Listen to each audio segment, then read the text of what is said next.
Eh, Mbak Suci, selamat atas bukunya Mbak Suci, sudah bisa terbit. Prosesnya juga dan ini sedang roadshow di beberapa kota. Terakhir kemarin minggu lalu di Aceh. Terus besok hari Minggu itu di Bandung kalau nggak salah ya Mbak. Besok di Bandung. Jadi kebetulan di sini karena memang pas ada urusan di Jakarta. Terus kemudian saya berinisiatif untuk membuatnya di Chaos juga mumpung di Jakarta. Dan kemudian seperti biasa saya dadakan kontak beberapa orang. Pak Esan saya kontak 3 hari yang lalu. Duto dan Lola sehari yang lalu. Mohon maaf.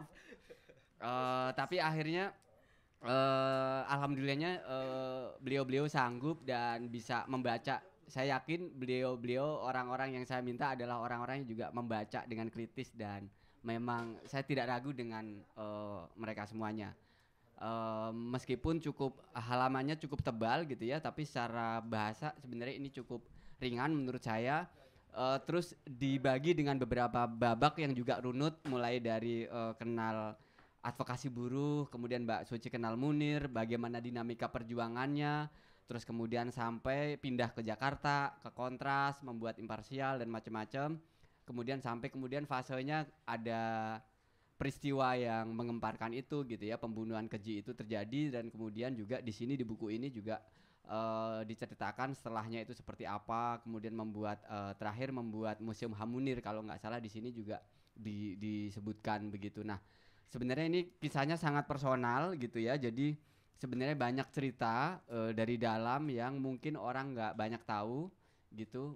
Itu juga Pak Ihsan sering kali nanya saya, gimana ya kondisinya di keluarganya, atau gimana sih situasi anaknya misalnya kayak gitu-gitu tuh. Jadi sebenarnya ini perhatian kan. jadi sebenarnya Bukti nyata. sebenarnya ada di jawabannya, ada di buku ini Pak. Bapak yang selalu tanyakan ke saya gitu. Ini teman-teman, ini 2 orang ini adalah bos saya. Jadi mereka kadang juga sering membuli saya gitu ya.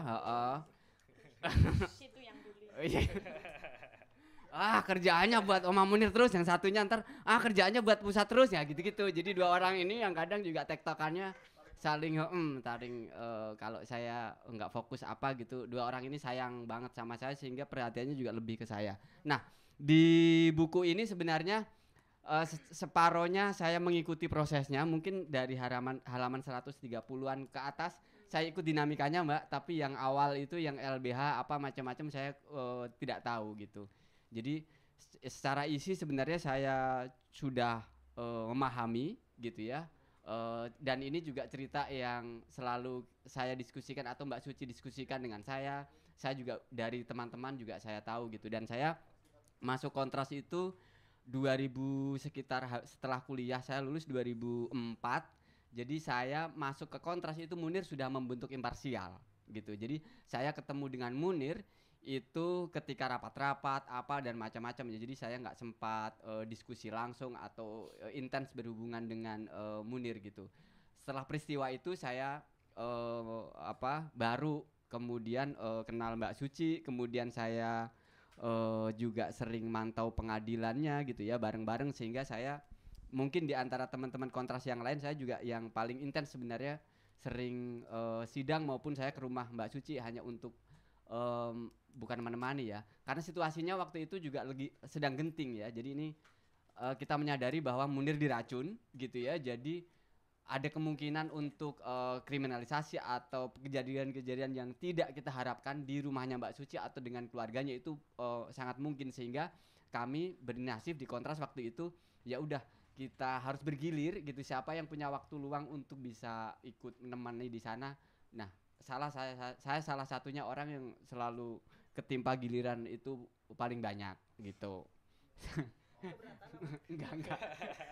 Termasuk juga sidang kan Mbak, kita sidang-sidang gitu ya. Kebetulan karena saya juga pakai motor butut, jadi ya udah kita ke sidang langsung ke Jakarta Selatan dan ngikutin prosesnya dan macam-macam. Dan atmosfernya itu yang kemudian saya tangkap, semangatnya Munir, perjuangannya dari teman-temannya juga.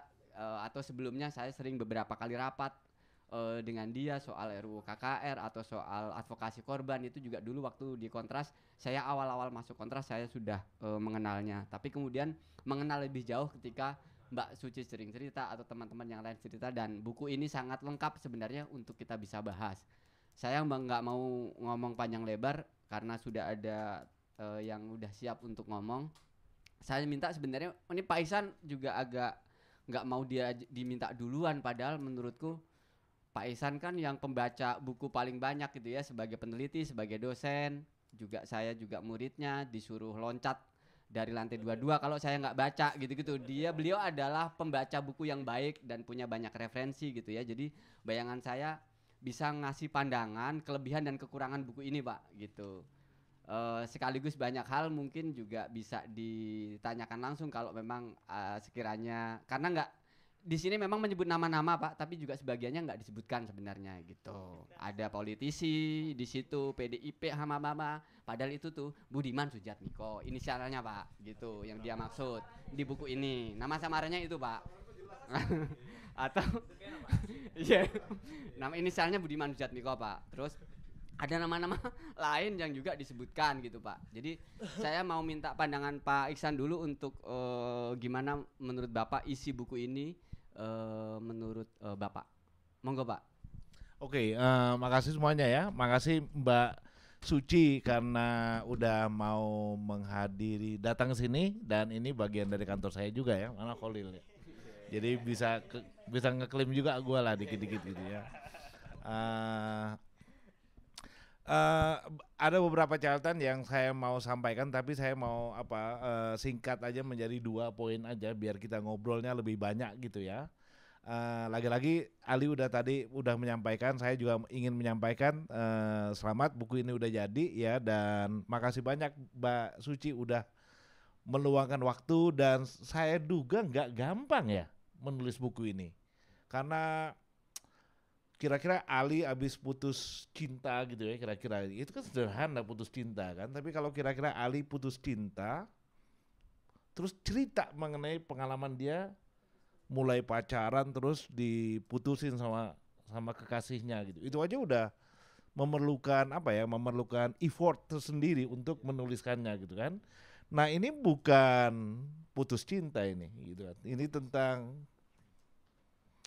I'm sorry, gue tuh kayak gitu kalau kamu ya. Tapi maksud saya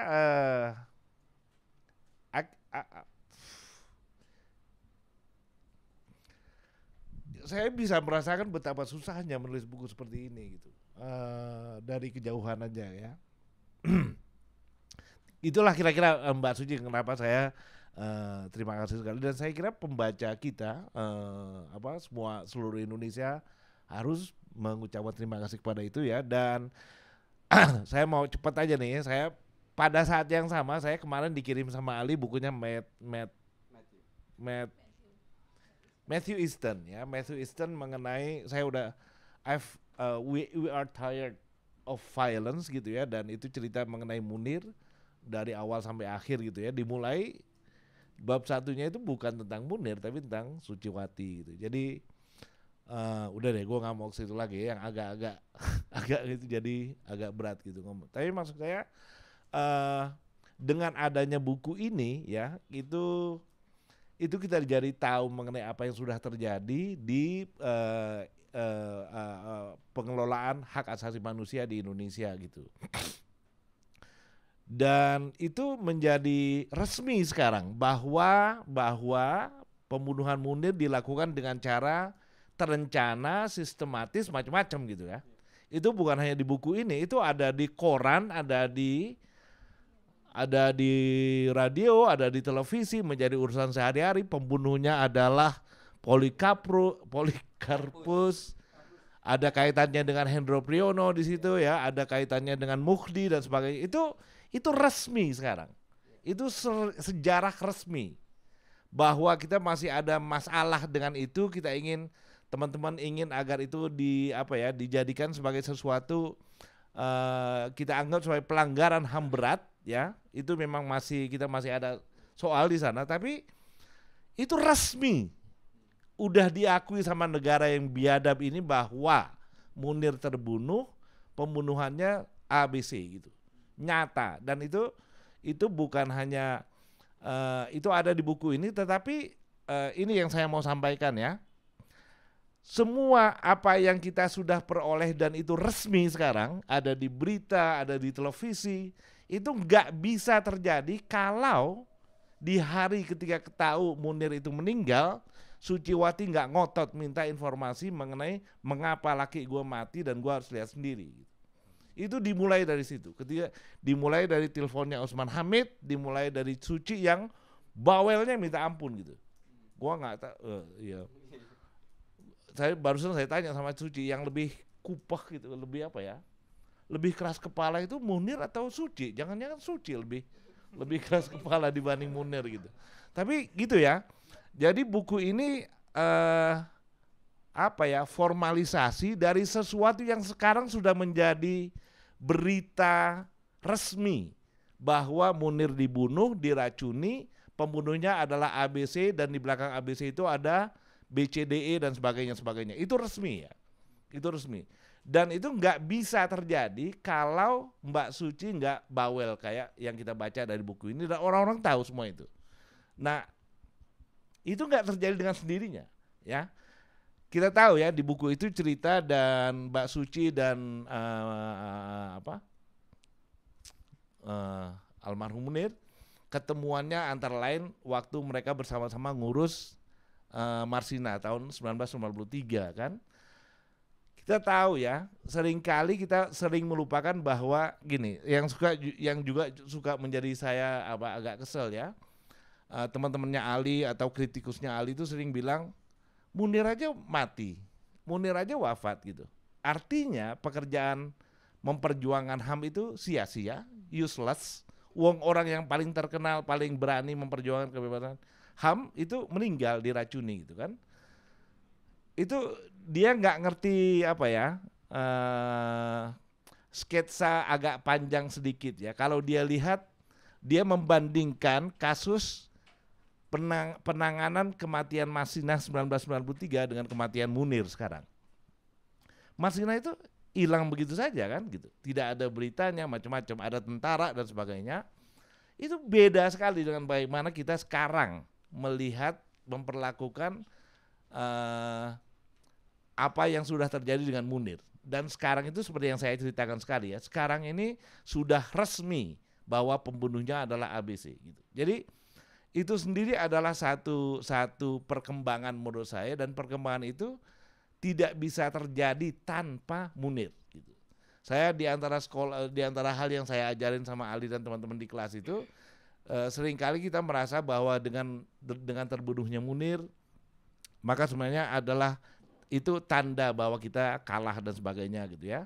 Tetapi terbunuhnya Munir itu membuka banyak sekali peluang baru ketika kita berbicara mengenai pengelolaan hak asasi manusia. Betul, ada reformasi yang juga didorong sama Munir ya, jangan lupa gitu kan, dan dipertahankan sama Munir, dan kemudian melahirkan banyak sekali organisasi yang kita udah tahu ya, ada Kontras, ada Imparsial dan sebagainya sampai sekarang gitu. Jadi kita ini bisa ngomong bebas kayak begini, ada pernyataan resmi bahwa Munir dibunuh dan sebagainya, itu bukan terjadi dikasih sama Allah Subhanahu wa taala dari atas begitu, enggak. Itu karena usaha-usaha gitu ya. Itu poin pertama saya. Yang kedua, banyak, tapi nanti saya mau serahin aja ke Ali biar nggak terlalu banyak juga. Penting buat kita memikirkan the making of aktivis kayak Munir gitu kan. The makingnya gitu kan, bahwa Munir itu nggak jadi begitu saja. Dan kalau ceritanya ada cerita, tentu saya ada cerita cinta di situ, ada cerita macam-macam ya. Tapi sesuatu yang sangat menarik yang sebenarnya ingin saya dalemin lebih lanjut itu adalah dia ada soal Arab, dia ada soal HMI-nya kuat sekali dia rupanya kan. Berkali-kali Mbak Suci itu bilang ini HMI-nya ini istri pertama gitu kan. Sama dengan bini gue itu, buku itu istri pertama gitu kan, baru dia istri kedua. Jangan-jangan dia istri ketiga setelah ketemuan sama Ali gitu kan, dan macam-macam gitu ya. Maksudnya the making of Munir itu layak untuk mungkin saya atau Ali yang nulis ya, berdasarkan bahan-bahan yang disampaikan oleh Mbak Suci ini ya.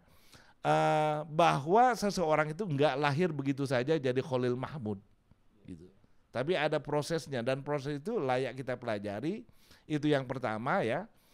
Dan kita duplikasi sebanyak mungkin gitu kan. Saya heran, saya nggak tahu juga ini. Ali itu sama saya dulu HMI, dia lebih santri, HMI lebih apa, lebih toat, lebih pesantren, Pak. Kan sama-sama pesantren, Pak. enggak, HMI-nya itu lebih apa ya, kental gitu ya.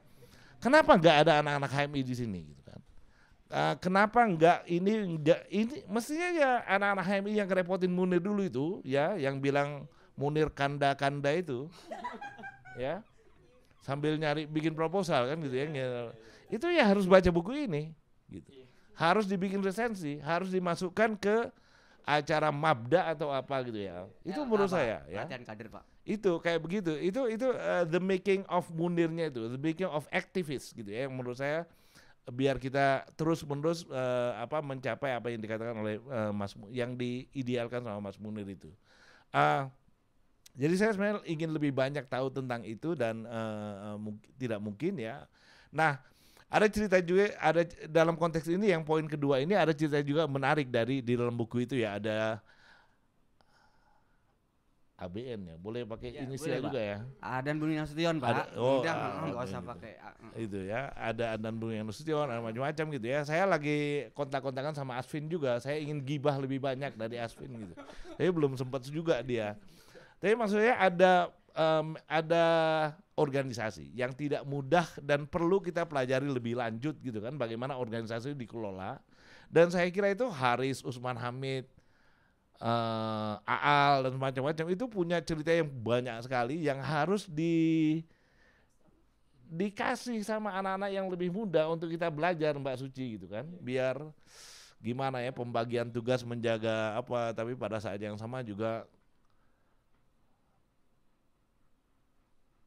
boleh nggak sih gue ngomong gitu, ngerusak LBH misalnya gitu loh, atau gimana gitu ya. Tapi jadi jangan orang datang memasuki LBH dan merasa bahwa ini adalah surga di dunia gitu kan, sehingga tidak. Jadi saya kira pengalaman-pengalaman itu perlu lebih banyak di-share, apalagi tantangan kita sekarang sebagai organisasi sipil ya Lil ya. Saya lagi riset mengenai itu makin banyak dan makin mengerikan sekarang, makin pinter. Di antara informasi yang kami peroleh itu, sekarang ini kita sedang belajar bagaimana kita lebih resilience dari itu semua kan. Tapi mereka juga lebih pinter rupanya kan, bagaimana menghijack kita macam-macam gitu ya. Jadi di antara poin yang juga sangat penting adalah bagaimana being activist itu diajarin Mbak ini, dan makin sadar kita. Dan ini poin yang terakhir dari poin nomor 2 tadi itu ya, nggak semuanya harus bisa menjadi seperti Munir atau Mbak Suci. Itu standarnya itu tinggi banget gitu ya. Kita harus membuat sedemikian rupa agar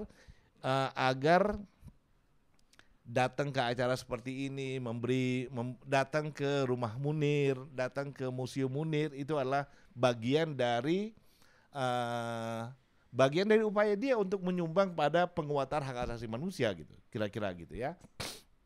Itu yang, nah yang terakhir yang saya mau sampaikan, yang melanjutkan dari poin yang tadi itu, kita perlu juga set standar yang benar gitu loh untuk menilai kinerja HAM kita ya. Nanti saya sama Khalil bulan depan itu akan meluncurkan buku ini. Khalil emang top. Iya, mudah-mudahan Khalil. Jadi ini judulnya ini enggak. Buku ini tidak dijual gitu ya, jadi akan dibagiin gratis di Ojo Keos. Jadi ya gitu ya. Jadi ini judulnya Membuktikan Harapan, itu terjemahan dari Bias for Hope, satu buku oleh Catherine Seeking yang dikenal sebagai ahli hak asasi manusia. Dia ilmuwan sosial di Harvard. Dia macam-macam lah ya. Dia dikenal untuk orang-orang yang mempelajari globalisasi. Dia sosiolog politik terkenal. Tapi dia juga lama sekali, 2 dekade terakhir ini mempelajari hak asasi manusia dan bagaimana efektivitas dan legitimasi HAM itu diukur dengan benar gitu. Jadi misalnya kata dia, siapa yang bilang hak asasi manusia mengalami penurunan sekarang itu? Karena ngomong makin terbatas, ERK mau tampil di Malang nggak boleh, macam-macam gitu kan? Nggak dapat izin, maka nggak boleh gitu loh, gitu. Tapi sebenarnya dilihat dari jangka panjang, kata Catherine Seeking ya, jelas sekali kok manfaat dari perjuangan hak asasi manusia. Kita tahu sekarang ini ya, di antara ketika kita ngomong dan gak ada ceweknya, itu orang akan marah sebagai apa namanya, male panelist atau feminis misalnya kan gitu kan. Kita sekarang ini makin lebih ngerti bahwa nabok bini atau apa itu namanya kekerasan dalam rumah tangga. Dulu itu jangan-jangan ada, tapi karena kita nggak sensitif, kita merasa dulu itu nggak ada atau apa gitu. Padahal sekarang kita makin pinter mengukurnya, makin menghargai, dan karena itu juga kita punya cara-cara untuk mengukurnya dengan benar. Karena ada Komnas HAM, Komnas Perempuan dan sebagainya, sehingga itu muncul gitu ya. Jadi jangan dikira bahwa pekerjaan-pekerjaan kecil ini dalam kaitannya dengan Mbak Suci lagi, itu useless. Dan apalagi yang tadi ya, Mas Munir itu useless gara-gara dia meninggal, sampai sekarang udah 18 tahun. Nggak ada keadilan dan macam-macam ya. Saya ingin Mbak Suci sebenarnya yang lebih pas ngomong soal kayak gini, mari kita melihat perang dalam jangka panjang, bukan pertempuran kecil gitu kan. Dan saya kira seperti yang saya bilang tadi, fakta bahwa sekarang ini kematian Munir adalah pembunuhan dan pembunuhnya siapa itu jelas, itu adalah satu capaian yang saya kira sangat penting. Sekarang saya ikut beberapa diskusi dengan Matt Easton ya. Sama Matt itu resensinya muncul di Guardian, di Economist dan sebagainya gitu ya, dan memperlihatkan bahwa itu jaringan makin terbuka.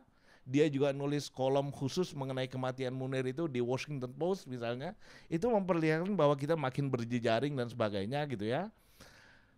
Dan akhirnya ada ini saya mau akhiri aja. Ada melawan lupa, ada kamisan setiap minggu gitu ya. Ada ini Ali klaimnya ini punya Ali gitu. Saya ragu tapi merawat ingatan. Itu keren sekali itu. Saya nggak tahu punya Holil atau punya Ali, merawat ingatan. Itu keren sekali dan itu ada dan kita ada gitu kan, meskipun yang kumpul di sini hanya beberapa orang, itu ada, dan orang-orang kamisan di sana setiap minggu. Sekarang udah masuk ke berapa? 600 atau 700. Udah 700 berapa gitu dan sebagainya gitu ya. Jadi menurut saya luar biasa yang perkembangan itu terjadi, dan itu tidak mungkin terjadi tanpa di hari itu ketika Usman Hamid ngasih tahu ke Suci lewat telepon bahwa Munir meninggal, dia kekeh mempertanyakan beberapa hal gitu ya. Untuk itu kita terima kasih Mbak Suci, dan mari kita teruskan gitu kan, karena saya kira pesannya itu kan kira-kira ya. Gitu aja Ale, sebagai pemula gitu, sorry kalau kepanjangan. Makasih banyak Pak, tepuk tangan buat Pak Ihsan yang sudah memberikan masukan banyak. Nanti untuk soal proses nanti urusannya Mbak Suci yang akan menceritakan Mbak. Karena menuliskannya ini juga nggak mudah, butuh migrain berkali-kali, butuh proses yang juga harus mengendapkan dulu, harus apa, saya tahu betul proses ini cukup panjang dan melelahkan secara fisik maupun emosional ya Mbak. Jadi tapi sebelum ke Mbak Suci, saya minta ke Lola dulu, karena Lola ini dari rekan dari Indonesia Corruption Watch. Dia divisi monitoring kalau nggak di Hukum dan Peradilan lah. Dia kalau teman-teman tahu ICW juga sejarahnya dia anak kandung dari YLBHI. Jadi YLBHI itu punya anak-anak di bawahnya. Setelah 98 itu ada Kontras, ada ICW, kemudian ada KRHN, ada untuk medianya itu ada VHR, Voice of Human Rights. Jadi YLBHI itu sebagai induk dia melahirkan banyak orang dan kelompok-kelompok yang lebih fokus sebenarnya gitu. Nah, salah satunya adalah ICW ini. Nah, dalam kerangka itu sebenarnya bagaimana kerangkanya advokasi banget ya. Jangan deh. Berarti kerangkanya sebagai aktivis anti korupsi yang juga di sini itu dijelaskan banget bagaimana dinamikanya Mbak Suci dengan Munir gitu ya. Bagaimana dia menangani kasus-kasus sampai kemudian pilihan-pilihan politiknya ketika harus bukan di endorse, bener di endorse ya Mbak bahasanya ya, oleh salah satu partai politik waktu itu untuk memilih bukan di endorse istilahnya ya Mbak. Ya dia memilih antara yang terburuk dari yang terbaik lah, begitu dari jadi ini sebenarnya kayak fase perjalanan politik pemilu juga mewarnai di dalamnya gitu. Jadi dilema-dilema antara memilih A atau B atau harus melakukan apa, aktivisme itu harus seperti apa, kemudian dia harus mundur dulu dari imparsial biar enggak biar terlihat, biar juga netral begitu-begitu loh. Mungkin bisa dari aspek itu juga Mbak Lola, atau terserah lah Mbak Lola membacanya. Katanya Lola udah membacanya juga katanya sempat meleleh juga Pak. Jadi yang meleleh membacanya ini bukan cuma Pak Ihsan tapi juga teman-teman yang di sini meleleh Pak. Monggo Mbak Lola. Ya, makasih Mas Ali. Selamat sore teman-teman semua. Ini kesempatan yang menarik dan luar biasa ya. Karena untuk mungkin bukan kali pertama sih, tapi ketika membicarakan seorang sosok seperti Cak Munir, itu kemudian aku yang diajak untuk sharing gitu, dan lebih terhormatnya lagi dikirimi buku untuk dibaca. Jadi itu juga satu hal yang tentu ketika dikasih buku aku nggak akan menolak. Jadi ketika dibilang tapi habis itu nanti kita diskusi ya, oke, aku sih gampang aja. Toh ini juga sebuah buku yang menurutku juga sangat penting gitu. Tadi Mas Ihsan sudah sharing banyak. Buku ini monumental sih menurutku ya. Jadi tadi ketika diskusi sebelum kita mulai, aku sudah sampaikan langsung ke Mbak Suci, ini buku yang sangat raw gitu. Maksudnya dia ya mentah gitu, mentah dalam arti kita bisa lihat sejujur-jujurnya Mbak Suci itu seperti apa, dinamikanya dengan almarhum Cak Munir itu seperti apa, dalam keluarganya seperti apa, hal-hal yang mustahil kita tahu kalau nggak ada buku ini gitu. Dan kita bisa melihat betapa manusiawinya orang yang mungkin ketika kita lihat beliau di masa itu muncul di media, di televisi, itu adalah sosok yang mungkin memang ingin dia tampilkan gitu kan. Itu sesuatu yang mungkin sudah ada kontrol dirinya gitu ya, bahwa ketika saya muncul di publik seperti inilah gitu, dibandingkan ketika kita mengetahui seperti apa Cak Munir itu di tengah keluarganya, pergulatan batinnya seperti apa, pergulatan pikiran ideologinya juga seperti apa, cerita-cerita yang sangat intimate yang nggak mungkin kita tahu kalau nggak ada buku ini gitu. Ketika kalau misal Mbak Suci tidak memutuskan untuk menulisnya, kita nggak akan pernah tahu gitu. Mungkin yang tahu Mas Ali aja gitu, karena memang teman cerita gitu, atau teman-teman di Kontras, di lingkungan yang pernah punya kedekatan sampai derajat tertentu dengan almarhum dan juga keluarga Mbak Suci gitu ya. Tapi enggak dengan kita gitu, publik yang mungkin tidak pernah bersentuhan langsung. Saya aja meskipun notabene kerja di organisasi masyarakat sipil gitu ya, kalau tidak dengan membaca buku ini saya nggak tahu pergulatannya seperti apa gitu. Padahal itu dunia yang sangat dekat, sejarahnya juga dekat gitu. Tadi Mas Ali sudah sampaikan ceritanya dulu, ya ini tugas setelah reformasi, nggak mungkin ada di satu tubuh, jadi diternakkan lah gitu ya. Jadi ada anak-anaknya, ada Kontras, ada ICW, ada KRHN, ada VHR, yang punya tugas masing-masing, punya fokus masing-masing. Dalam kerangka itu ya tentu kita bisa membaca bagaimana sebuah masa itu membawa konteks yang kental soal langkah apa yang diambil. Ketika tadi ada cerita soal Cak Munir kemudian keluar dulu ya dari imparsial, kemudian memberi semacam kampanye gitu. Tadi Mbak Suci bilangnya iklan untuk pasangan calon ketika itu.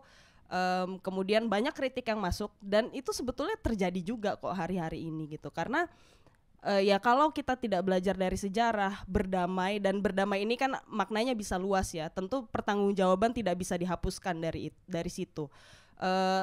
Poinnya adalah kalau memang itu tidak selesai akan diulang terus gitu. Dan itu juga menurutku dinamika yang akan selalu ada dalam organisasi masyarakat sipil.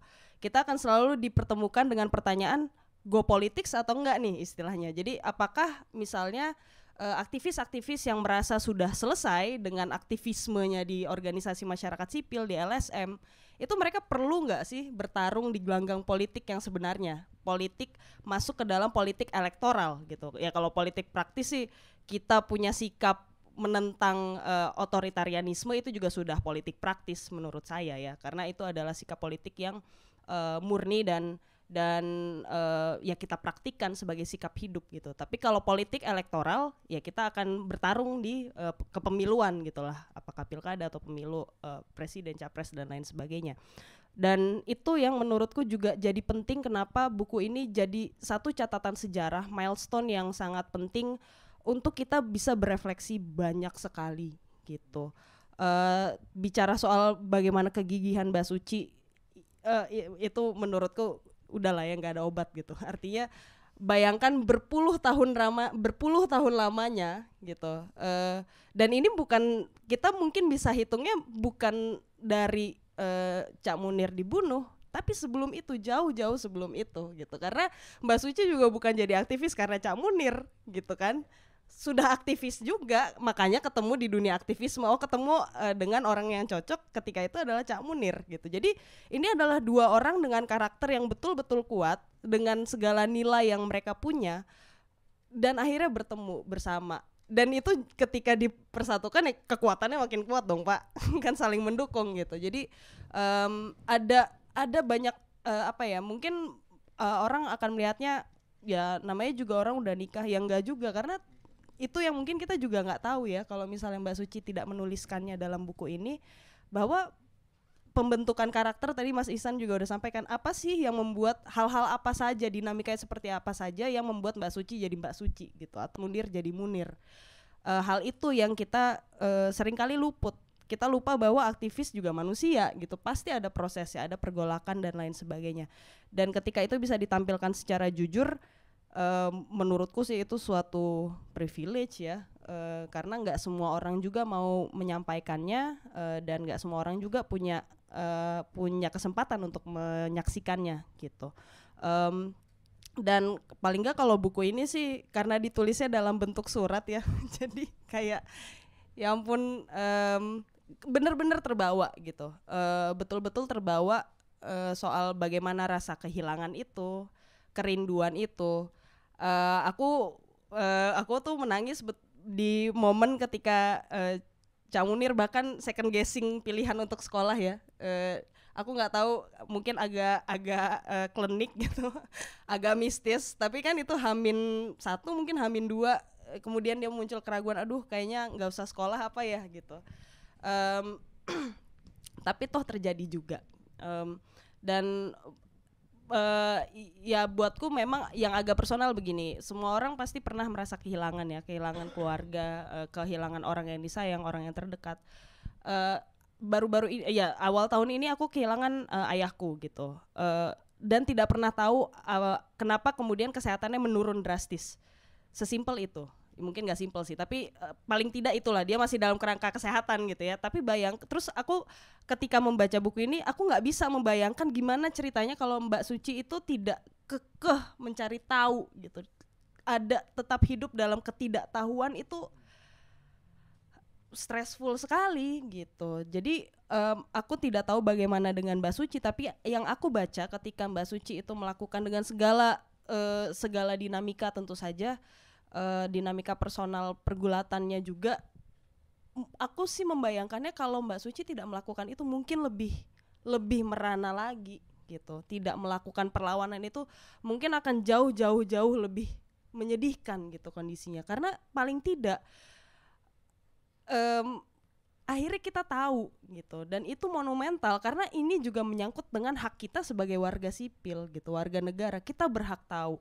Dan narasi-narasi itu yang secara tegas muncul di buku ini, dan itu penting karena kita itu sebagai warga, jangankan warga yang terdampak langsung, yang artinya menjadi korban pelanggaran HAM, jangankan itu, ketika kita menagih hak sebagai warga negaranya aja nih, saya mau tahu dong anggaran misalnya, saya mau tahu anggarannya Kementerian A, B, dan C, itu kita repot banget mintanya gitu, padahal itu sebenarnya informasi yang harusnya disediakan gitu, nggak perlu kita minta, mereka punya kewajiban kok untuk menyediakan itu.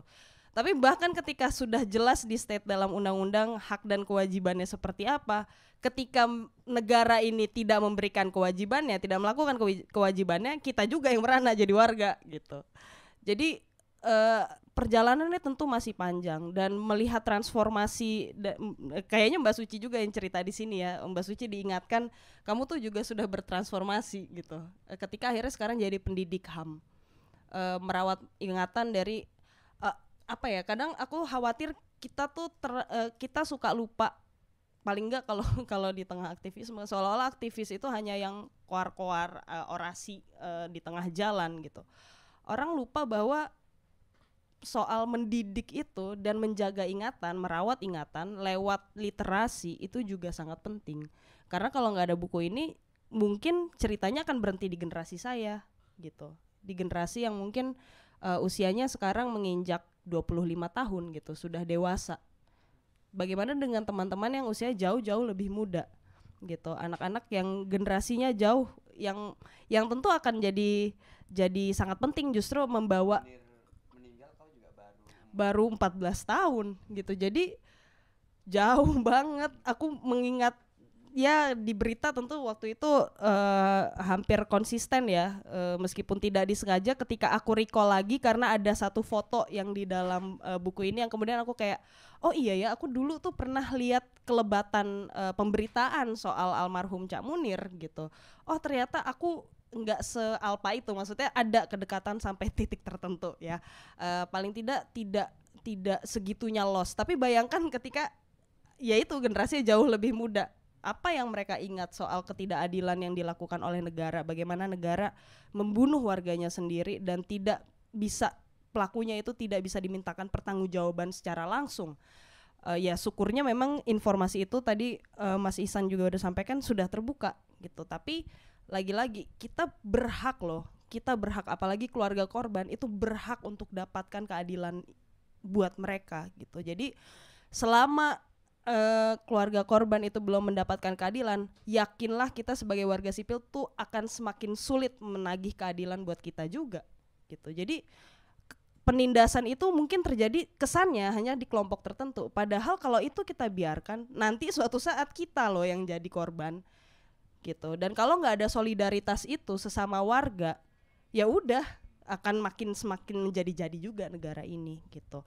Nah jadi ini buku yang tentu saja sangat menarik dengan segala dinamika dan bagaimana ketika aku membaca buku ini, oh ternyata dinamika paling nggak di organisasi masyarakat sipil nggak berubah jauh ya, intriknya tuh masih begitu aja gitu ya, kok kayak keledai gitu. Nggak sebagai aktivis, dia menanamkan apa dengan membaca buku ini?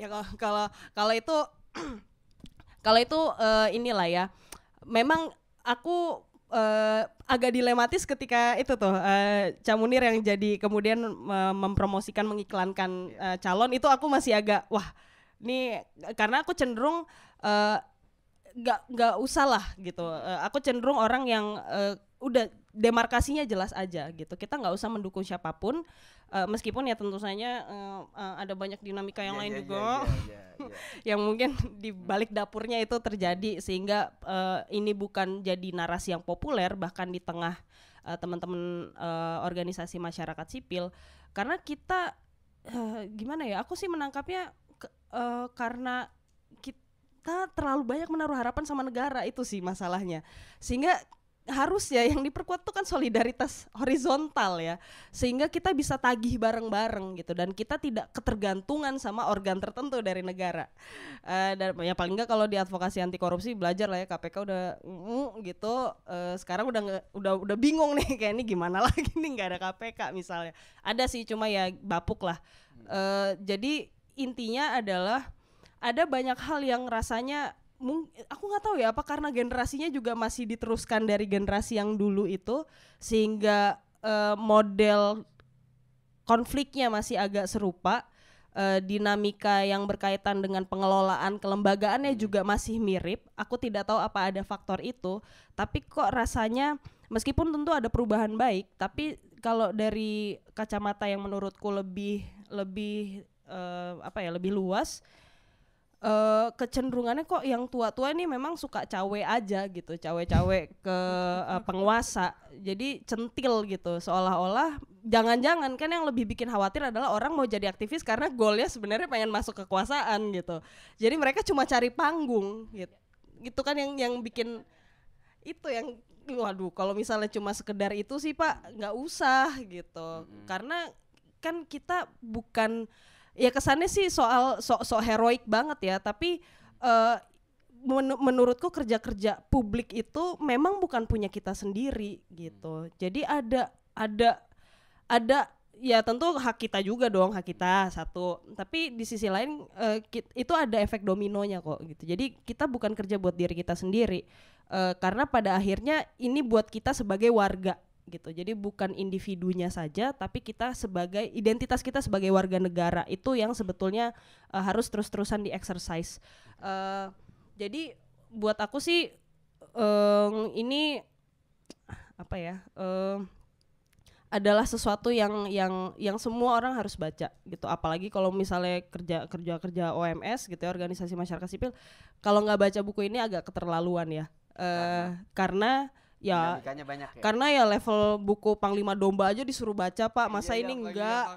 Bukan itu Pak intinya, bukan itu poinnya dong. Cuma maksudnya ini jauh lebih monumental karena ini ditulis langsung oleh pelaku sejarahnya gitu. Ini Mbak Suci yang menulis, ada nilai personal di situ. Ada kedekatan, ada intimasi yang nggak mungkin kita temukan kalau buku itu ditulis oleh orang lain. Misalnya di buku Panglima Domba gitu, itu nggak mungkin. Jadi ditambah lagi, ini yang tadi aku lupa. Di beberapa cerita bagian di beberapa bagian buku ini ada kisah-kisah ketika Cak Munir itu gimana ya, kadang gini, paling nggak kalau di gerakan anti korupsi itu seringkali kita lupa bahwa anti korupsi dan HAM itu nggak bisa dipisah gitu. Masalahnya adalah seringkali karena kita kebijakannya aja akhirnya jadi terkotakan gitu. Sedangkan di buku ini itu kelihatan banget Cak Munir bahkan pernah mengadvokasi soal anggaran, aku lupa, intinya korupsi lah, dugaan korupsi dalam penegakan HAM gitu. Jadi kayak ya emang nyatu, nggak bisa lo milih, itu tuh kayak dua sisi mata uang. Kalau milih satu pasti yang lainnya kebawa. Jadi jangan kemudian kita ya itu mah isu temen, itu sering banget tuh terjadi ya. Ya itu mah isu HAM, yang ini isu anti korupsi. Padahal nanti yang ngebelain teman-teman anti korupsi ya teman-teman HAM juga gitu. Kadang ya terlalu jumawa aja memang ya anak-anak ini teman-teman yang lain paham nggak ya? Iya, maaf loh. Iya nih lokal sekali, maaf ya. Iya curhat, semi curhat ya. Iya. Aduh maaf ya aku terlalu terlalu curhat. Tapi intinya begitu, karena pada akhirnya lagi-lagi sih pada akhirnya kita semua kan yang satu identitas yang menyatukan kita kan kita warga negara ya, warga negara Indonesia misalnya kalau mau ditambah keterangannya. Dan mata uang kita itu adalah exercise kita atau keharusan, sebetulnya kalau saya sih memandang itu sebagai sebuah keharusan kita untuk terus-menerus menagih hak kita gitu. Kalau ada hak kita yang belum dipenuhi, itu tagih terus, jangan capek. Ya memang capek sih, lihat aja Mbak Suci udah berapa puluh tahun gitu menyuarakan itu, tapi itu sebuah keniscayaan karena hanya dengan cara itulah kita hidup sebagai warga gitu, memenuhi identitas kita sebagai warga negara. Itu saja biar aku nggak terlalu lokal lagi, mohon maaf. Terima kasih. Aku kembalikan ke Mas. Oke, makasih Lola. Berikutnya Duto ini yang paling muda sebenarnya dan juga mungkin di meninggalnya Munir mungkin Duto malah masih SD kalau nggak salah ya Dut. Ya, terus masih kemudian 10 tahun. Dia agak kaget sebenarnya ketika saya minta untuk juga bisa merefleksikan atas bacaan ini gitu ya. Sempet ragu sebenarnya. Bener nih saya diminta gitu, padahal itu memang dari awal gitu ya kita ingin juga buku ini nih gimana sih dipahami oleh teman-teman yang lebih muda yang sebelumnya juga nggak tahu tentang Munir gitu.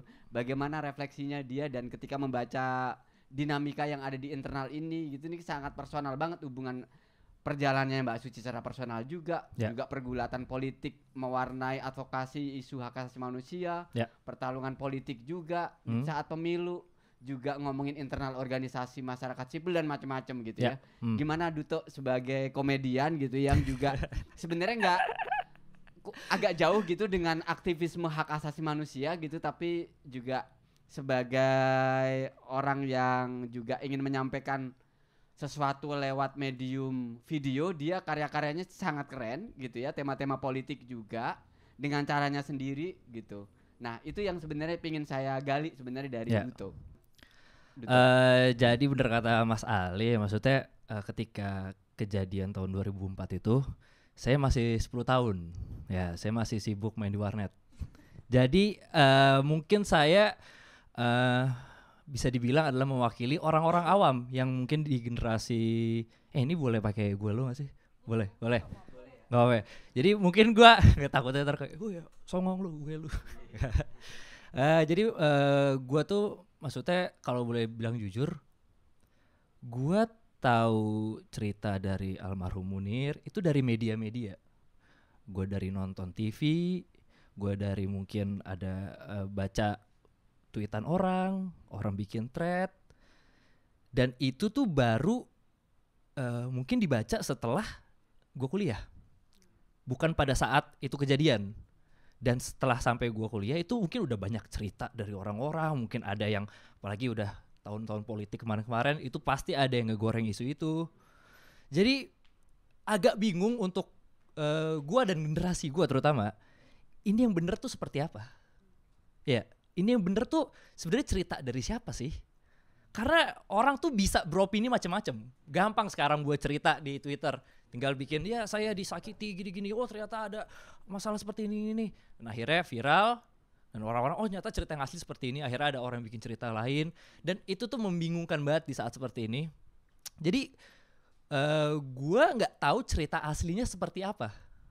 Oke, gue cuma melihat ada sosok bernama Munir dan dia diracun. Itu yang gue tahu. Sampai akhirnya ada buku ini yang gue baca juga nangis karena gue baru dikasih semalam. Ya baru dikasih semalam. Dan sekarang disuruh diskusi. Jadi yang gue suka dari buku ini adalah point of view-nya. Point of view-nya adalah dari orang yang sangat dekat dengan almarhum. Orang kan buat buku itu tujuannya mungkin beda-beda. Ada orang yang buat buku untuk entertainment, ada orang yang membuat buku untuk mencari duit. Tapi saya merasa buku ini tuh mungkin surat cinta. Ya, karena saya juga pernah kehilangan anggota keluarga dan saya tahu itu sakit. Itu sakit banget. Saya aja saya sebagai komedian, untuk ngomongin itu aja, saya masih suka kayak jangan dulu deh gitu. Tapi Ibu Suciwati menuliskan ini, saya nggak kebayang sakitnya seperti apa. Sejujurnya saya nggak kebayang karena itu sangat berat untuk saya. Saya jadi tahu, ternyata Munir tuh sosoknya seperti ini. Buku ini tuh menurut saya bisa memanusiakan sosok yang menurut saya, yaudah orang ini memang sosok, bukan manusia. Jadi mungkin kalau kita nontonin Avengers, kita lihat kayak Captain America, yaudah dia Captain America aja. Gua nggak peduli kisah belakangnya dia seperti apa. Nah buku ini tuh berhasil menguak, ternyata Captain America tuh manusia juga loh. Ternyata dia punya cerita yang saya tuh ingat ada salah satu cerita di buku ini, yaitu adalah ketika almarhum Munir itu bikinin puisi buat ibu. Ya, itu tuh saya jujur saya nggak kebayang, ternyata romantis ya. Ya ternyata romantis ya. Karena di mata gue dan otak gue itu orang ini adalah orang yang sangat keras, sangat kayak berapi-api, sangat kayak wah ini memperjuangkan hak asasi manusia. Gue nggak kebayang ternyata dia bisa seromantis ini. Atau mungkin ketika dia kepanikan almarhum Munir ketika anaknya mau lahir, itu kayak ternyata ini lebih bikin dia panik daripada ngurusi kasus-kasus HAM. Dan itu yang menarik menurut saya. Saya jadi ngerasa kayak ternyata untuk menjadi aktivis itu nggak, maksudnya semua orang bisa. Nggak perlu jadi kayak karena gini, gue itu backgroundnya adalah stand up comedian. Stand up comedian itu kita selalu berpendapat kalau the last bastion of truth is comedy. Jadi cara terakhir untuk menyampaikan kebenaran itu adalah dengan komedi. Kebenaran itu akan diterima asalkan itu lucu. Kita selalu berpendapat seperti itu. Tapi dengan adanya kasus seperti Munir, itu tuh jadi kita ngerasa kayak ini bener gak sih yang kita percayain? Ini bener gak sih kalau kita berkomedi kita bebas ngomongin apa aja? Ditambah dengan adanya kayak UU ITE, ada komedian yang ditangkep. Kita ngerasa ini tuh UU ITE ini dibuat untuk melindungi kita atau untuk nahan kita. Itu aja baru UU ITE. Nggak kebayang apa yang terjadi langsung ke Munir yang diracun. Itu udah nggak menggunakan UU ITE lagi. Itu udah menggunakan UU ITE bakal udah nggak mempan, adalah kita turun tangan. Dan itu yang menyedihkan buat saya, kayak sebenarnya ini tuh generasi saya itu bisa dibilang adalah generasi yang keracunan TikTok. Iya. Kita mungkin kita ngerasa kayak ini cerita Munir nih seperti apa kita nggak tahu. Karena kita terlalu sibuk buat kayak yaudah gue pengen nontonin konten aja. Gue pengen have fun, gue nggak peduli sama apapun politik dan lain-lain. Tapi kita nggak sadar kalau ternyata itu berpengaruh sama kita ke depannya. Kalau ini aja maksudnya kasus yang sangat besar ini nggak terselesaikan, gimana ke depannya? Gimana ke depannya nanti kalau misalkan nih kita tarik jauh 20-30 tahun ke depan, misalkan gue udah punya cucu, itu mereka bakal lebih ditekan seperti apa? Kalau ini aja yang emang jelas-jelas pembunuhan nggak terselesaikan. Apalagi kemarin ada Ferdi Sambo kan, tersambo-sambo tuh. Itu aja nggak terselesaikan juga. Maksudnya banyak kasus-kasus seperti ini yang akhirnya ya udah orang lupa aja. Dan itu yang menarik dari perjuangan Bu Suci ini, yang emang sangat berapi-api dalam kalian tuh harus inget loh. Kalian harus inget kalau kasus ini tuh masih ada. Kasus ini tuh belum selesai. Kasus ini tuh baru selesai kalau memang udah waktunya selesai. Bukan karena ya udahlah kita udah pada lupa. Karena kalau itu kelupaan itu bahaya banget. Kalau misalkan gak ada, mungkin gua tuh bukan orang yang sangat menyukai untuk membaca buku-buku yang sangat berat. Gua kadang tuh kalau misalkan baca buku yang berat, itu gua tuh agak ini apa sih? Ini apa sih maksudnya? Nah, yang gue suka adalah buku ini ringan. Bukan berat ya, tapi pembahasannya tuh sangat ringan, kayak orang cerita sehari-hari aja. Kayak orang kayak nih Bu Suci ceritain tentang Munir, ceritain tentang perjalanan hidupnya, politik kayak gimana. Nah, kalau misalkan dari orang-orang yang nonton, kalian orang-orang yang menonton, kalian berpikiran kayak gue nggak mau belajar tentang aktivis, gue nggak mau bla bla bla bla bla, itu bisa kemungkinan ya itu karena kalian menganggap semua hal yang berbau aktivis itu berat. Padahal kalian bisa mempelajarinya dengan mudah lewat apa? Buku ini yang bisa dibeli di kios Ojo Kios. Bla bla bla bla. Ya. Tapi yang intinya adalah yang gue suka adalah pembahasannya itu sangat ringan, karena balik lagi kadang tuh kita kita terbatasi sama hal-hal yang terlalu berat, jadinya kita ngerasa gue kayak kurang pinter dah buat baca ini. Akhirnya kita jadi ngerasa apatis. Iya kan, gue pengen belajar tentang kasus ini.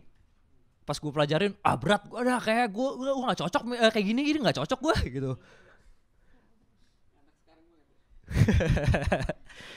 Nah, dengan membaca buku ini sebenarnya adalah kita bisa mengerti cerita-cerita. Ternyata untuk membuat suatu gerakan untuk memperjuangkan HAM di Indonesia itu bisa dimulai dari hal yang kecil-kecil dulu aja. Gak perlu langsung kayak gue pengen gabung ini, gue pengen gabung pergerakan langsung, gue pengen jadi SJW di Twitter gitu. Gak perlu seperti itu. Tapi dimulai dari yang kecil, dimulai dari mengerti kenapa sih misalkan kayak almarhum Munir melakukan hal seperti ini. Alasannya, why-nya. Karena kalau kita hanya mengikuti, gue sangat menjunjung tinggi sosok almarhum Munir. Tapi ditanya kenapa? Nggak tahu, karena menurut gue keren aja. Itu tuh malah menurut gue yang justru bikin merusak. Karena dia nggak ngerti alasannya dibalik itu apa. Semua orang kan punya alasan masing-masing. Kalau dia nggak ngerti alasannya apa, dia bakal bikin alasan sendiri. Dan kalau alasannya dia salah, dia bakal membenarkan itu. Kayak enggak, gue alasannya untuk membela rakyat kok. Terus ternyata pas ngelakuinnya ya masuk partai kayak tadi. Masuk ternyata buat kekuasaan gue gitu. Itu yang gue rasain, dan menurut gue ini memang buku yang ditulis oleh orang yang sangat mencintai Munir. Tentang Munir yang sangat dicintai orang-orang di sekitar ya. Cuman sayangnya nggak dicintai negaranya. Mungkin dari gue itu aja kali ya. Thank you. Thank you, Duto. Langsung ke Mbak Suci. Mau cerita apa saya bingung Mbak, harus menanya ke Mbak Suci ini. Mungkin tadi ada beberapa pertanyaan dari Pak Ihsan, dari Duto, dari jadi itu aja lah Mbak yang bisa dijawab. Jadi saya nggak perlu menjelaskan ulang prosesnya. Ya harus nanya. Kalau enggak saya jawabnya baca bukunya. Apa? Ya proses dulu lah Mbak. Saya tahu ini prosesnya juga lama. Itu juga waktu itu sempet ya berat, menuliskannya ini berat sekali gitu. Sempat migrain, sempat sakit-sakit juga Mbak selalu bilang, ini kok saya jadi mengingat saya harus kembali lagi mundur seperti 15 tahun yang lalu ya Li. Gitu kayak itu kan dilema yang juga kau hadapi untuk balik lagi menuliskannya ini, padahal rasa itu udah yang dulu banget gitu dan harus menceritakan ulang. Bener gak sih Mbak? Terima kasih ya Ali, Lola dan Duto, juga Kang Ali, Kang Ihsan, dan teman-teman Ojo Chaos yang sudah memberikan fasilitas di sini dan teman-teman yang hadir. Kalau mau ditarik ya, apa sih yang membuat saya mau nulis gitu ya? Nulis yang recalling memori itu kan berat, apalagi dengan orang yang sangat tune in dalam jiwa gitu kan, susahnya pasti luar biasa. Iya, memang perjalanannya panjang banget sebetulnya. Awalnya sejak awal sih nggak mau nulis, ogah, pasti itu nyakitin gitu kan. Udah berapa kali juga meminta beberapa orang, dan bahkan ada yang dulu menawarkan untuk menulis. Tapi saya melihatnya, kok gaya nulisnya begini ya, nggak pas. Terus ada yang memang seorang penulis yang juga wartawan yang bagus juga, biasa nulis di salah satu kolom-kolomnya bagus, dan tapi karena keterbatasan waktu dan dia punya proyek, jadi akhirnya nggak bisa, jadi gitu. Dan terakhir karena beberapa kali di ruang pandemi ini dengernya banyak banget orang-orang yang kita ditinggalkan oleh orang-orang yang kita cintai, dan kemudian saya juga sempat sakit bukan karena COVID, tapi sakit yang lebih serius lagi. COVID serius sih ya. Maksud saya, jadi intinya itu yang kemudian membuat saya berpikir ulang, merefleksikan lagi. Karena ketika almarhum mau pergi itu ada hal yang sangat terus menjadi kayak punya utang, karena dulu itu almarhum pengen nulis. Dan saya sempat sudah merekam beberapa hal soal apa sih kiprahnya dan sebagainya. Karena buat saya penting menulis tentang dia, bukan karena dia suami saya, tapi apa yang dia perbuat buat negeri ini. Yang tadi dia cintai tapi negaranya nggak mencintai. Pemerintahnya kali ya. Sama ya, idem ya. Jadi itu yang membuat akhirnya oke, saya harus duduk, dan saya kebetulan sih ada udah tersedia semua bahan-bahan itu udah tersedia, dan saya emang biasa menuliskan kayak saya kemana dan sebagainya itu ada, meskipun tanpa perlu saya tulis macam-macam, cuman kasih kode atau apa, tanggal-tanggalnya ada, kebetulan semua itu ada di sana, kalender atau apa. Dulu saya pernah menulis buku harian, tapi zamannya Ditasari ditangkap, akhirnya dibakar. Gara-garanya ditangkap, Ditasari ditangkap karena buku harinya ya. Itu yang membuat akhirnya ini. Ya intinya memang mengingat kembali itu pas seneng-senengnya sih asik ya. Ketemu mengingat itu kayak baru kemarin itu. Tapi pas mengenang bagaimana dia diperlakukan itu yang sangat menyakitkan, dan memang butuh waktu. Saya sampai ogah nulis. Nggak mau ini, butuh waktu bagaimana, artinya memang karena ini bagian dari komitmen saya, seminggu saya harus nulis 10 halaman, harus itu. Jadi itu memang saya taruh di diri saya untuk disiplin untuk melakukan itu. Dan 1 bulan full saya nggak pegang laptop ketika di ruang itu. Jadi saya harus bagaimana manage rasa sedih saya mau jalan atau apa, ngobrol sama temen, apapun lah saya lakukan. Dan akhirnya memang akhirnya bisa ya, meskipun dengan ya muntah-muntah kalau Ali bilang. Jadi ya kemudian harus ke rumah ke dokter saya ya, itu bagian dinamika yang memang saya coba lakukan, dan akhirnya memang butuh waktu 10 bulan saya menulis, dan agak lama karena ngurusin ISBN-nya agak lama, terus jadi perlu kayaknya 1 tahun ya, karena plus editing dan sebagainya. Dan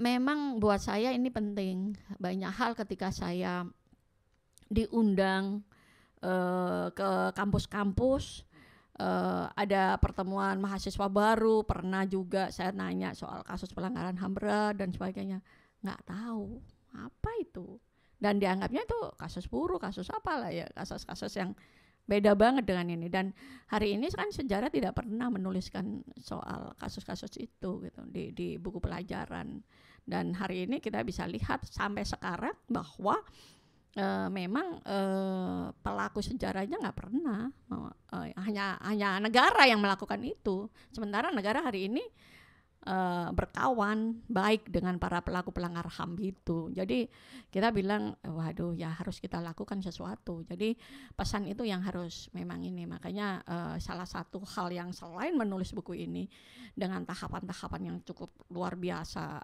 berat buat saya, tapi akhirnya alhamdulillah bisa selesai, dan ada ruang-ruang memang ada banyak hal yang nggak perlu juga saya ungkap, dan ada apa ya, saya sempat juga saya juga tulis di sini, buat saya kan kalau Cak ini orang yang memang sejak awal itu penting buat saya dituliskan bagaimana cintanya terhadap Indonesia, itu penting banget, dan bagaimana serangan-serangan yang luar biasa yang didapatkan dia ketika dia melakukan ruang mengkoreksi negara untuk menjadi lebih baik.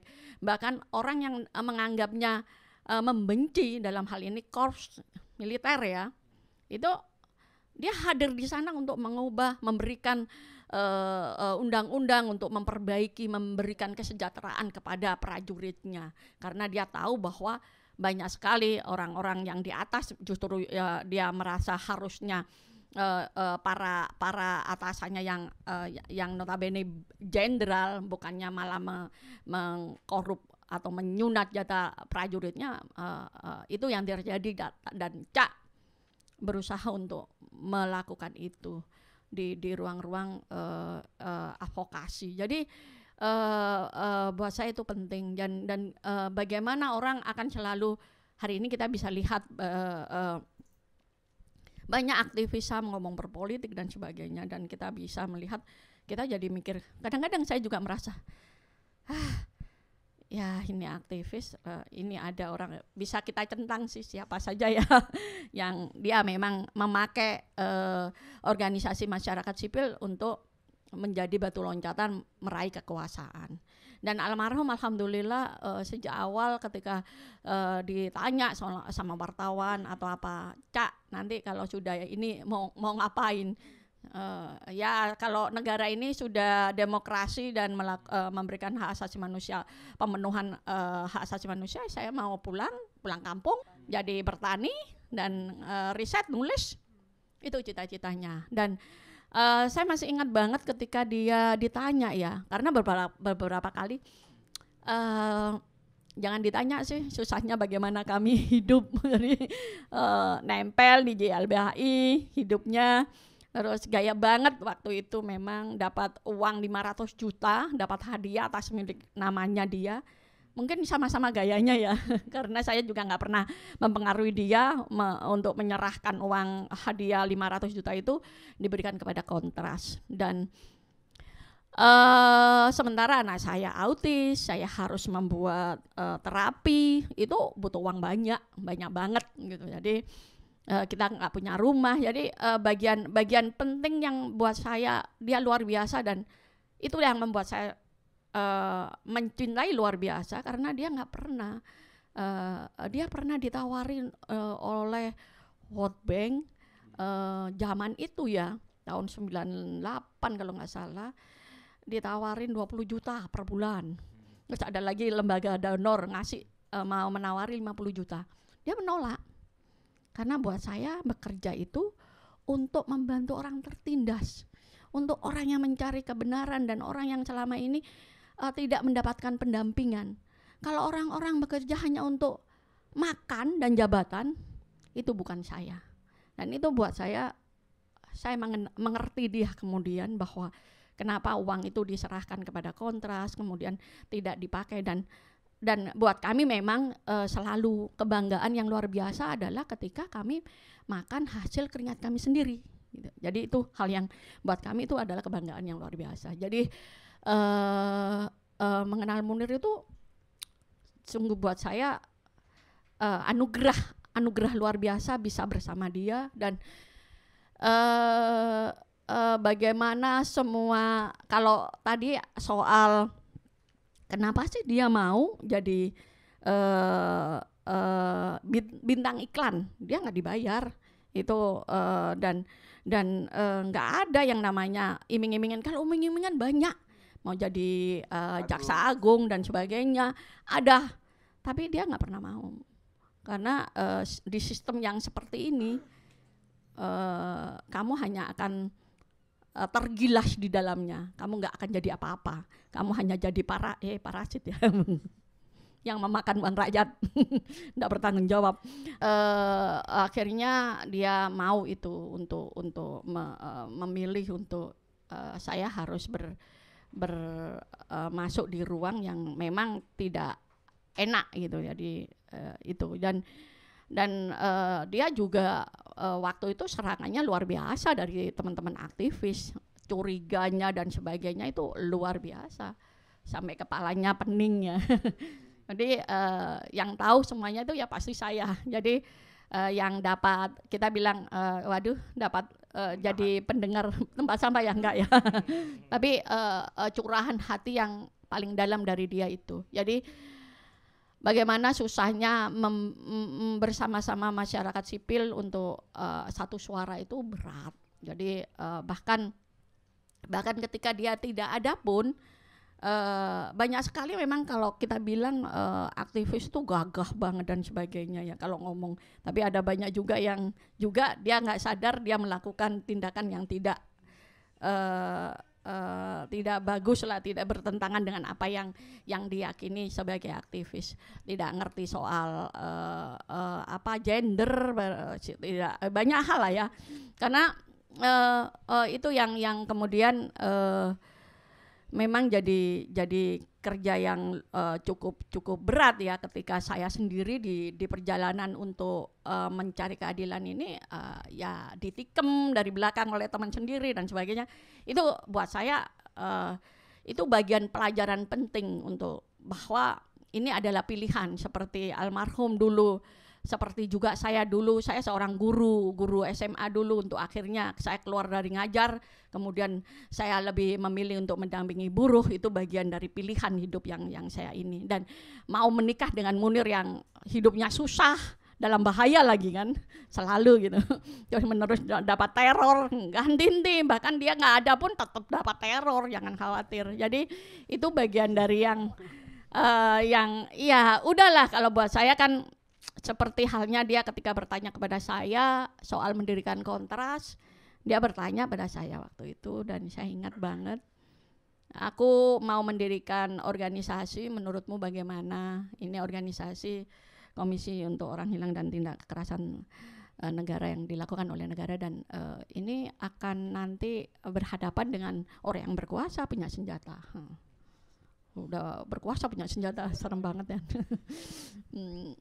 Ya kembali lagi, saya sih hanya, dia orang yang nggak bisa dihentikan, karena buat dia kalau dia tidak bersuara, katanya itu membuat dia mati juga, akan membuat dia kesedihan, dan akan justru akan saya tidak memberikan ruang untuk dia menjadi dirinya sendiri kemudian. Jadi ya saya hanya bertanya kepada dia, apa sih resikonya orang hidup? Saya nanya gitu aja sama dia. Dan dia menjawab mati. Lah kalau semua orang resikonya mati, nggak ngapa-ngapain, makan tidur, jalan-jalan ke mall, naik helikopter, mati juga. Nggak ngapa-ngapain, nggak berguna untuk orang lain. Dan kamu di ruang yang bisa membantu orang lain. Dan kalau dibilang itu jalan sunyi, ya itu bagian dari pilihanmu. Dan aku hanya bisa mendukungmu, karena aku memilihmu untuk itu memang. Jadi ya sama juga mati. Ya lebih baik berguna kan daripadanya. Dan buat dia jabatan yang paling tinggi dalam dunia aktivisme ya mati. Itu jabatan paling tinggi buat dia. Bukan jadi presiden atau jadi jenderal. Jadi memang buat aku, waduh, saya nemu rezeki juga bisa menikah dengan orang kayak begini gitu ya. Meskipun mungkin orang lain gila, serem banget. Tapi buat saya enggak sih. Sebuah kemusikatan saya bisa mencintai orang seperti itu, dan dia mencintai saya, mencintai keluarga saya, dan buat saya adalah sudah selesai. Jadi ketika ada kalanya saya ada rasa sedih dan sebagainya, ketika mengingat apa saya cukup baik nggak sih buat dia gitu. Yang saya ingat cuma satu, ketika dia mau pergi, dia memeluk saya dan anak-anak, dia hanya bilang satu, saya sudah menemukan surga. Buat saya cukup itu, lebih dari cukup. Dan itu yang buat saya sampai sekarang ingat juga ketika dia pernah bercerita juga soal misalnya aku sempat dulu itu shock ya ketika meninggal dia. Biasa kan saya mendapatkan, kalau kita mendapatkan teror itu kan kita selalu berbagi tugas. Kalau dia akan ngomong daripada didengar dari media, jadi dia nanti dapat tugas, dia ngomong sendiri kepada keluarga dan saya ngomong pada keluarga saya supaya tidak terdistrak dengan hal yang lain, supaya ya ini loh sebetulnya yang terjadi dan kami baik-baik saja. Biasanya gitu. Nah, ketika dia nggak ada, dengan saya dapat kiriman kepala ayam atau apalah itu waktu itu tulisannya, awas jangan libatkan TNI atau Anda mau seperti ini. Sudah dapat teror begini, ketika saya mencoba untuk berhubungan dengan pihak keluarga, saya mendapatkan sebuah kenyataan yang membuat saya shock sebetulnya. Saya butuh dukungan sebetulnya. Dan saya shock ketika ada jawaban bahwa udah jangan ngurusin yang mati, urusin yang hidup. Sementara apa yang saya yakini bersama dia adalah kita ini akan bisa melanjutkan perjuangan ketika yang hidup membela yang mati. Itu konsep dia. Jadi ya buat saya kemudian ya saya harus bekerja dengan apa yang saya yakini. Jadi itu sih yang akhirnya saya ya sudah, saya harus bekerja untuk apa yang saya yakini itu bersama teman-teman, dan ternyata kan banyak sekali yang mendukung, dan itu yang membuat saya cukup, meskipun di tengah-tengah liku-likunya itu ya ada tikaman-tikaman yang luar biasa buat saya, ya ada pembelajaran yang penting bahwa seleksi alam lah yang akhirnya menyatakan siapa kawan sebetulnya, siapa sahabatmu sebetulnya.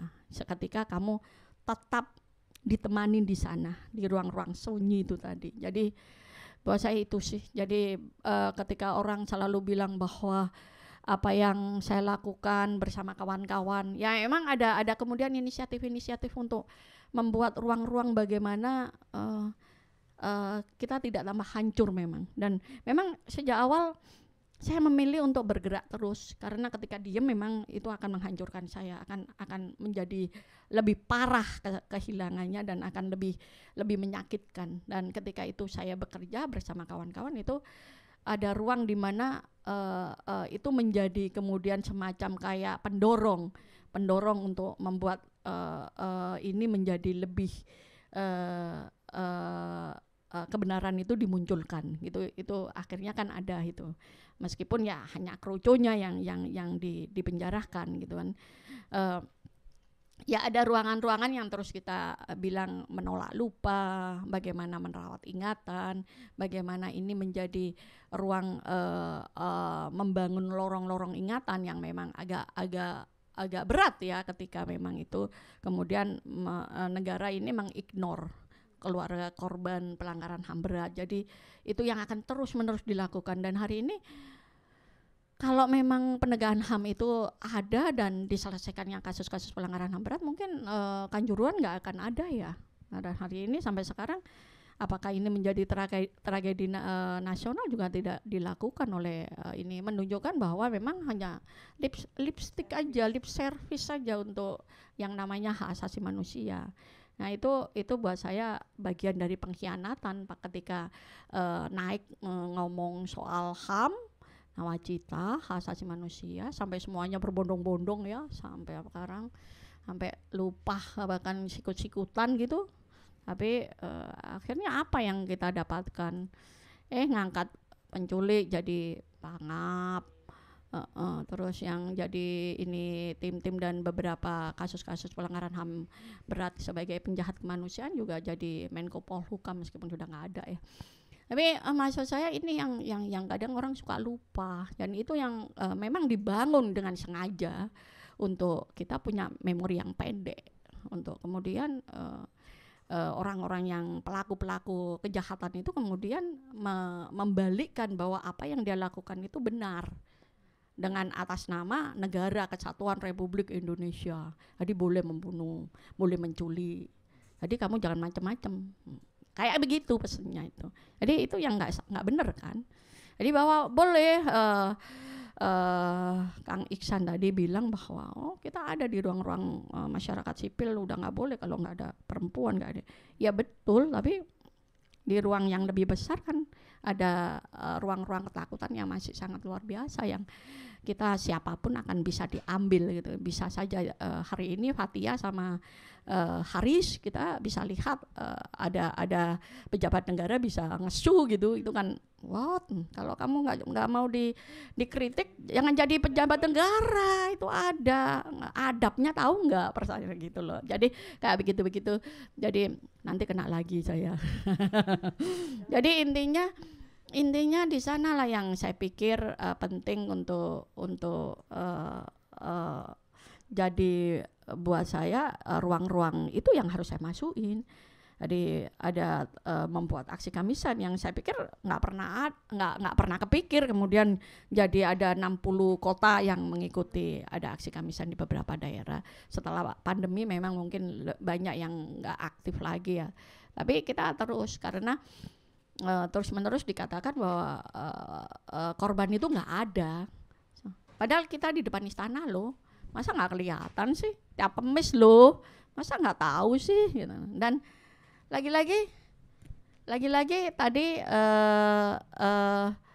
kita juga dikasih ilusi untuk bahwa serius kok melakukan penyelesaian kasus pelanggaran HAM berat ini dengan itu tadi adalah dibentuk komisi non yudisial pelanggaran HAM berat, apalagi gitu loh. Jadi lagi-lagi itu tadi yang terus-menerus dilakukan. Kenapa sih nggak, kalau memang serius nggak cepat membuat pengadilan HAM ad hoc gitu? Kan jelas itu, jelas apa yang dilakukan gitu. Pilih hakim-hakim yang mengerti hak asasi manusia, jangan kemudian ngasal orang hakim perdata disuruh ngomong soal disuruh nangani kasus pelanggaran HAM berat, ya nggak ngerti gitu loh. Jadi itu yang juga yang terjadi dalam kasus pembunuhan almarhum, bagaimana dikasih jaksa yang akhirnya jaksa penuntut umumnya ini ternyata keciduk dalam kasus korupsi. Itu kan kayak itu yang dipilih gitu kan, ya pantesan bebas di Purwo Pranjono kan gitu. Jadi itu yang kemudian juga hakim-hakimnya kita juga jelas. Jadi peluang-peluang itu selain di persidangannya yang luar biasa penuh dengan intimidasi dan bagaimana hakim-hakim dan jaksanya tidak kredibel, kita bilang tidak kredibel memang, dan kita masuk ruang-ruang yang lain yang bisa masyarakat sipil kita ajak bersama-sama untuk terus merawat ingatan ini. Bagaimana saya berasa penting untuk membuat museum HAM Munir di Kota Batu, memakai rumah saya. Jadi dapat duit 500 juta, kasihan tuh pembina kontrasnya. Ini 150 buat beli rumah. Akhirnya kita belikan rumah di Batu. Karena nggak mungkin beli rumah di sini, pasti dapat di ujung Berung sana. Zaman itu akhirnya kita beliin aja rumah di Batu, dan itu kemudian kita jadikan Omah Munir. Jadi mulai 2013 sampai sekarang masih sebelum pindah nantinya, karena kami mendorong pemerintah Kota Batu untuk membuat museum di sana. Jadi museum HAM museum HAM Munir Kota Batu. Awalnya nggak mau ada nama Munirnya. Selalu begitu, negara ini selalu begitu. Sementara di luar sana banyak sekali orang-orang yang dengan bangga melabelkan jalan di Den Haag, di Mahkamah Internasional. Itu kebanggaan luar biasa buat saya. Dan pemerintah Indonesia nggak ada satupun loh yang datang, perwakilannya pun nggak ada. Kalaupun ada pasti sembunyi-sembunyi. Tapi ya itu lagi, bagaimana apa yang didedikasikan Munir untuk negara ini, ya itu tadi kayak cinta bertepuk sebelah tangan. Ya patah hati lah Munir. Tapi kita terus bisa mendorong dan mengingatkan bahwa ada ruang-ruang yang bisa kita dorong bersama untuk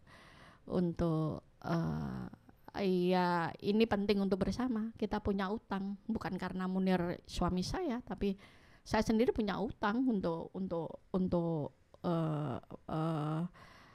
karena hak asasi manusia ini tidak mungkin diakui di negara ini tanpa dia ya, karena dia yang namanya ketakutan itu didobrak sama dia. Yang dulu kita dalam kepala kita militer itu nggak mungkin dilawan gitu, tapi Munir bisa langsung menunjuk bahwa kamu salah, harus dibenerin negara ini, kalau salah harus dibawa kemana, karena kan negara ini membuat sistem begini. Kalau kamu jenderal salah, ya dicopot itu udah cukup hukuman gitu.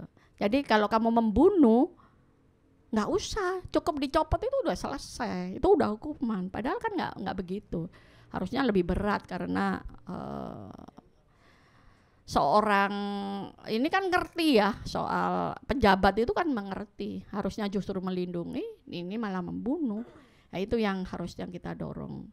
Bahwa orang yang bertanggung jawab ya orang level atasnya. Seperti kalau kita mau ngomong soal kasus Kanjuruhan, harusnya ya bukan yang krocona yang di lapangan. Nggak mungkin yang di lapangan itu yang menyuruh untuk ngasih peluru itu kan nggak mungkin, peluru gas air mata itu dari mana? Kan pasti dari atasnya yang ngasih perintah ya, dalam artian itu. Dan nggak mungkin juga sekelas ini, kelas atas ya pasti ada lagi gitu. Jadi itu yang nggak pernah terbongkar di Indonesia. Jadi sekali lagi masih panjang kayaknya ya. Jadi buat saya ya ini bagian dari yang harus sama-sama dilakukan. Mungkin itu. Makasih. Oke, makasih Mbak Suci. Ini ada teman-teman saya banyak sekali di sini. Ada Rino, teman saya lama sekali nggak ketemu. Dia dari Aceh. Rino, di buku ini Mbak Suci cerita banyak banget tentang Aceh sebenarnya. Banyak. Terus Mas Holil, kamu nggak mau komentar Mas Holil? Atau teman-teman yang lain? Yang lain ya? Adakah teman-teman yang pingin bertanya lebih lanjut? Ada ke Pak Ihsan juga boleh, ke Mbak Suci boleh, ke Lola, ke Dito. Assalamualaikum warahmatullahi wabarakatuh. Selamat sore, perkenalkan nama saya Akin. Saya ini dari Tangerang. Saya ini mantan aktivis 2002.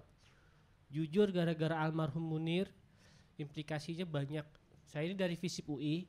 Dulu saya tergabung dalam Front Aksi Mahasiswa. Saya dan teman-teman kenal Munir itu dari gerakan ya dulu. Gerakan di kebetulan rumah saya itu di Prambos, gak jauh dari LBH, di lingkungan Prambanan Borobudur. Saya kecil di situ dan gara-gara almarhum Munir, saya jadi takut jadi aktivis. Kita tuh angkatan 2002 ke sana itu kalau ngumpul besoknya aksi, kita takut untuk minum, kita takut untuk sembarangan gitu. Makanya sebelumnya saya juga sampai saat ini gitu, sampai saat ini ke bawah-bawah. Almarhum Bang Munir ini bagi teman-teman itu satu kiblat ya, kalau bilang Nabi Muhammad ya Munir di kami di mahasiswa. Kemudian saya pernah ketemu Ibu Suci dulu banget waktu saya masih kecil. Saya ajarkan anak saya itu ada loh, kita pernah dengar kasus pembunuhan, ditembak, dibunuh. Cuma yang namanya diracun, saya baru dengar waktu itu, waktu jadi mahasiswa diracun. Jadi implikasinya kematian almarhum Bang Munir ini sangat kena banget dulu waktu itu di zaman 2002, waktu zaman Gus Dur, Megawati. Pertanyaan saya sih ke Ibu ya, sebenarnya manusia gajah mati itu kan meninggalkan gading, manusia mati itu meninggalkan nama, dan saya berdoa sih nama almarhum Bang Munir ini terus harum demi keadilan sih, seperti itu sampai di anak cucu saya nanti. Yang ingin saya sampaikan sih sebenarnya cuma satu sih, harapan Mbak Bu Suci. Jadi saya ini sebenarnya sekarang kesini sebagai estafet sih, estafet di mana abang-abangan saya di kampus memberitahu bahwa terus dukung yang namanya keadilan Abang Munir gitu sejauh apapun. Dan saya baru keluar dari kandang sih hari ini, baru ketemu teman-teman di sini gitu. Sebelumnya memang saya tinggal di Tangerang, terakhir ketemu teman-teman ERK juga waktu di Samarinda itu 2011. Waktu itu saya ketemu teman-teman ini banget. Jadi intinya sih pertanyaan saya cuma satu ke Mbak Suci ya. Dulu saya lihat Mbak Suci itu masih kencang kulitnya, sekarang udah mulai keriput. Dulu rambutnya masih panjang. Tapi ya saya berdoa sih semoga Mbak Suci cepat sehat-sehat terus ya. Kita saya ingat banget ketemu di LBH dan di banyak tempat lah waktu itu. Dulu sempat ada kejadian lucu. Jadi ketika muka-muka poster-poster Bang almarhum Bang Munir ditempel, saya salah satu ngasih tahu ke tukang-tukang itu caleg siapa yang dari partai apa katanya. Munir itu dari partai caleg mana? Saya ngejelasin di situ. Pak itu bukan caleg gitu. Itu ada salah satu pejuang, ada loh orang baik yang dibunuh oleh negara, saya bilang gitu. Udah itu aja sih sebenarnya. Masih terima kasih. Saya berharap sih almarhum Bang Munir jadi salah satu silabus di sejarah pendidikan. Terima kasih. Rino nggak mau komentar ya? Deketan dong nih. Ini Aceh nih teman saya. Assalamualaikum warahmatullahi wabarakatuh. Nama saya Rino, saya teman kuliahnya Ali dulu di S2, anak mahasiswinya Bapak juga, mahasiswanya Bapak di Paramadina. Saya sebenarnya kasus Cak Munir ini menurut saya itu waktu tahun 98 tuh saya kebetulan baru lulus dari kuliah, dan itu memang kalau nggak ada Cak Munir mungkin Usman Hamid itu nggak bisa terlalu berteriak kenceng, karena pada saat itu di TV tuh kan ada Cak Munir di TV itu pada saat peristiwa Trisakti itu baru keangkat. Itu satu. Terus yang kedua adalah soal hak asasi manusia Indonesia itu sebenarnya udah terjadi dari tahun dulu waktu pada saat kalau di Aceh ya terutama 1956 kalau nggak salah. Waktu itu TII-nya Dutbreh ada satu kota namanya Garut itu dibantai itu beberapa penduduk desanya. Sampai sekarang pun juga nggak tahu siapa yang bantai. Dan itu dulu Siliwangi katanya. Karena kasus seperti ini nggak pernah terselesaikan, terjadi lagi 65, terjadi lagi kemudian Tanjung Priok. Dan semua pelakunya memang kita tahu orang bersenjata, dan itu aparat negara, dan itu tidak pernah diselesaikan. Makanya tidak heran semua kasus yang terjadi sampai sekarang pun juga tidak pernah terselesaikan. Hanya benar seperti kata Ibu Suci tadi adalah hanya eksekutornya aja. Karena dalangnya ini tidak pernah dibuka. Dulu tadi Ali nyinggung Projo. Saya ini Projo, ketua DPP Projo dari tahun 2013. Tapi kemudian saya ini bilang ke teman-teman, saya ini pendukung Jokowi, bukan fans. Jadi saya akan mengkritik kalau dia salah. Nah akhirnya saya keluar aja secara nggak langsung keluar karena saya nggak ikut-ikutan lagi musrah-musrah itu. Nah kemudian pada saat itu saya mendengar kok Jokowi itu pun juga tidak menandatangani satu poin soal hak asasi manusia. Itu kita udah tahu semua. Tapi saya berharap tetap ada harapan ya, di balik semua kegelapannya ada secercah harapan terus, terutama generasi yang tadi stand up comedy generasi baru nih. Kalau saya kan generasi udah jauh lah. Tapi kita tetap terus mengawal gitu. Makanya waktu ada yang ngomongin Jokowi 3 periode, saya bilang, wah ini setback lagi kalian ke zaman Soeharto. Kita akan lawan kalian gitu. Walaupun itu teman sendiri. Karena menurut saya politik itu akan berimbas kepada terungkapnya pada kasus-kasus HAM ini, terutama dalang-dalangnya. Kalau politik nggak ada kemauan, susah. Saya dulu berharap pada tahun 2014, pada saat Pak Jokowi itu dipilih, saya akan melihat seperti di Chili. Akhirnya Pak Jenderal Jenderal Pinochet itu akhirnya ditangkap kan. Jadi memang kita hanya kita hanya bisa menghimbau kepada pelaku-pelaku HAM ini, terutama pada dalang-dalangnya. Silakan. Anda lagi muda diseret, atau Anda udah pikun diseret, gitu. Pasti akan ketangkap kok, saya yakin. Biarpun senter udah mati, generasi cucu-cucu pasti akan melakukan hal yang sama. Karena Tuhan itu adil kok. Doanya orang zalim itu pasti diterima. Itu sih Bu Suci menurut komentar saya. Dan saya sangat mendukung walaupun saya nggak kenal Pak Munir. Tapi peristiwa pada saat itu yang terjadi di pesawat Garuda itu, kebetulan pada saat itu pengganti Dirut Garuda itu om saya juga yang masuk korupsi juga tuh, KPK. jadi saya juga kaget juga nih, oh Garuda ini ternyata, dan akhirnya terbuka kan sekarang Garuda emang secara manajemen nggak ini yang nggak terlalu bagus ya, itu sih. Itu. Jadi saya berharap Ibu Suci ini terus menerangi kita karena napas ini napas panjang, bener sangat panjang.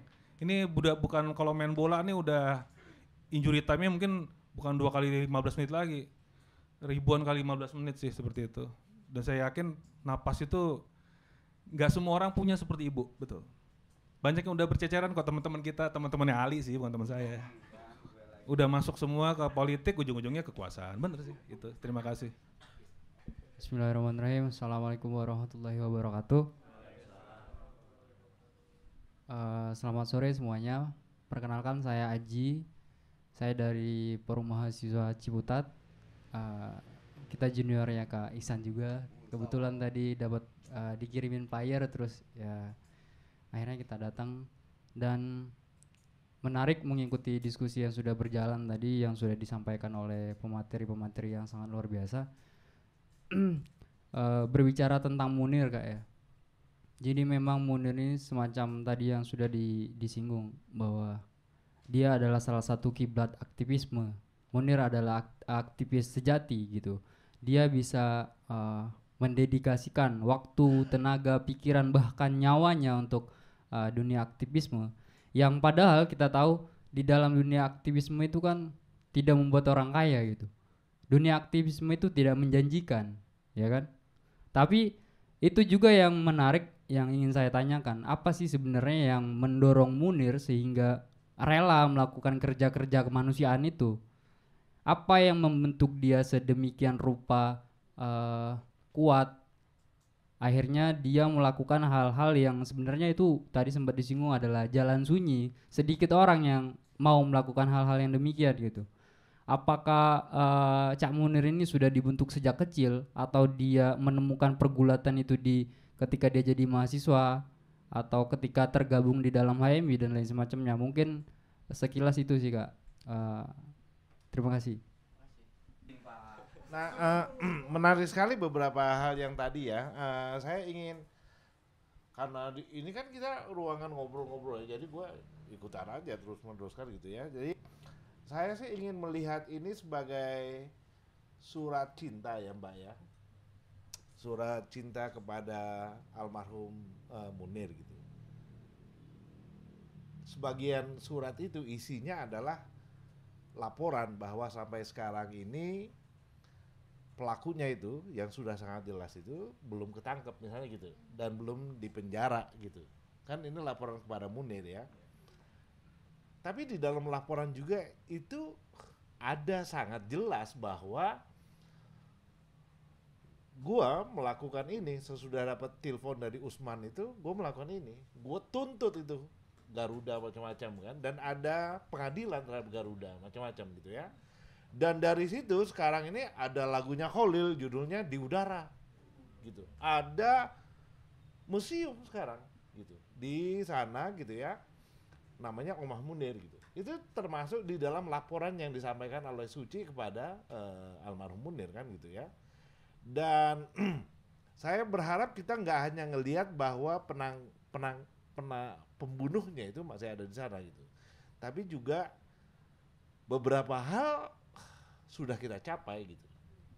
Itu biar kita jangan habis gitu ya. Kita perlu merayakan juga cerita-cerita keberhasilan gitu biar nggak mati angin kita. Gitu. Dan saya kira dalam 18 tahun terakhir ini jangan-jangan saya tadi mau provoking gitu.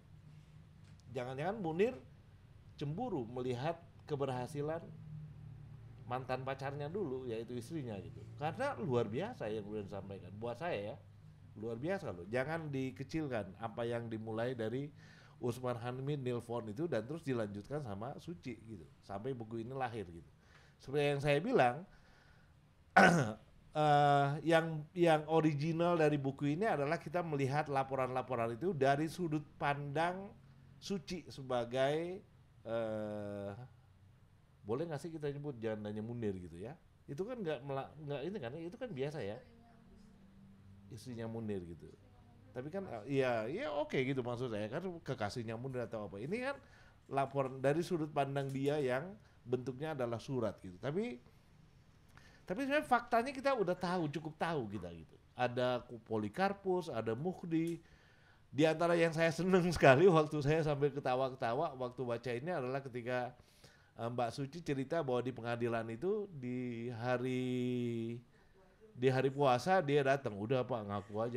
Itu yang membuat saya seneng sekali ya, memperlihatkan ini ya dua manusia berbicara mengenai sesuatu yang gede sekali sebenarnya, dan mereka berdua berbisik-bisik kira-kira begitu ya, sampai kemudian Mukhdinya marah-marah dan sebagainya gitu. Jadi mari itu juga dilihat gitu ya. Dan buat saya mudah-mudahan sih itu juga healing proses tertentu buat Mbak Suci gitu, bahwa kadang-kadang dia berat menuliskan bagian-bagian itu, tapi juga jangan-jangan sebagian surat itu adalah berita baik kepada Munir gitu, bahwa meskipun Mukhdi masih begitu dan sebagainya, tapi kita udah melakukan kayak gini ABCD gitu. Tetapi di luar itu belakangan ketika saya belajar lebih banyak, antara lain yang saya pelajari itu adalah transisi. Ini kan udah banyak ini, saya belajar ilmu politik, transisi menjadi ilmu sendiri tuh namanya transitologi gitu ya. Nah, saya lagi menjaga agar pengetahuan saya itu tidak membuat saya jadi kurang sensitif kepada isu-isu, karena pengetahuan kadang-kadang membuat kita jadi mudah memaklumi gitu ya. Nah, tapi jangan-jangan beberapa hal penting juga untuk kita sadari bahwa transisi itu terjadi di berbagai negara kan. Transisi itu ada beberapa modelnya. Salah satunya adalah revolusi gitu, jebret gitu kan, ketika atau satu rezim yang begitu kuat sebelumnya kayak Hitler ya, itu kalah perang seperti Argentina waktu 90 berapa gitu ya, sehingga 98 sekian di Falkland ya. Nah, Mbak Suci dan teman-teman semua, kata ilmu politik kan mencoba melihat beberapa gejala besar kan gitu ya. Transitional justice itu, keadilan di masa transisi itu akan bisa kemungkinan besar berjalan kalau rezim yang dulunya berkuasa itu kalah perang. Kayak Hitler, kayak Argentina. Karena ketika dia kalah perang itu jenderal yang dulunya mimpin itu bisa dibawa ke pengadilan karena dia kalah perang, Lil. Sehingga dia ya udah lu mau apain aja terserah gitu. Itulah nunca mas ya, never again ya, muncul di Argentina seperti itu dan sebagainya gitu. Sayangnya transisi yang terjadi di negara kita itu bukan transisi model kayak gitu. Transisi kita adalah reformasi namanya gitu. Nah, dalam kaitannya dengan transisi yang tadi itu, kita reformasi, kita bukan ini, sehingga di antara ciri terbesar reformasi adalah ada orang-orang rezim lama yang ada di situ, dan transisi itu hanya mungkin terjadi karena sebagian orang rezim lama mau untuk berubah sedikit gitu. Kita tahu ya, ada Akbar Tanjung, ada ini yang pada akhirnya menarik dukungannya dari Soeharto dan sebagainya, dan itu memungkinkan terjadinya reformasi kan gitu. Karena saya peneliti, bukan, dan seperti Khalil juga peneliti, kadang-kadang kita nggak bisa melupakan fakta-fakta kunci kayak gini yang kadang-kadang membuat kita kurang sensitif terhadap panggilan itu. Tapi menurut saya sih fakta-fakta itu harus dihitung banget gitu ya, tanpa harus membuat kita kehilangan kepekaan terhadap apa yang mestinya kita perjuangkan gitu. Dalam hal ini misalnya upaya-upaya Cak Munir gitu. Cuma dalam buku yang nanti akan kita luncurkan itu ya di tanggal 9 Desember itu oleh Seeking ya, please datang ya, soft launching itu dia membedakan antara posibilisme, apa yang possible, apa yang mungkin, dengan yang istilahnya itu probable. Probable itu kira-kira Ali itu mungkin nggak sih kawin sama Taylor Swift misalnya gitu. Ya mungkin, masa nggak ada yang nggak mungkin kan di dunia ini kan, mungkin. Tapi lebih mungkin kira-kira Ali itu jadi ketua Komnas HAM di Indonesia daripada dia kawin sama Taylor Swift, kira-kira begitu. kejarlah Ali sebagai ketua Komnas HAM gitu kan. Itu yang lebih terukur, yang lebih mungkin daripada dia kawin dengan Taylor Swift. Kira-kira gitu loh. Jadi pengetahuan itu berguna untuk kita menaksir kira-kira arah yang perlu kita tempuh lebih lanjut itu. Langkah berikutnya itu yang mungkin itu apa. Tapi pada saat yang sama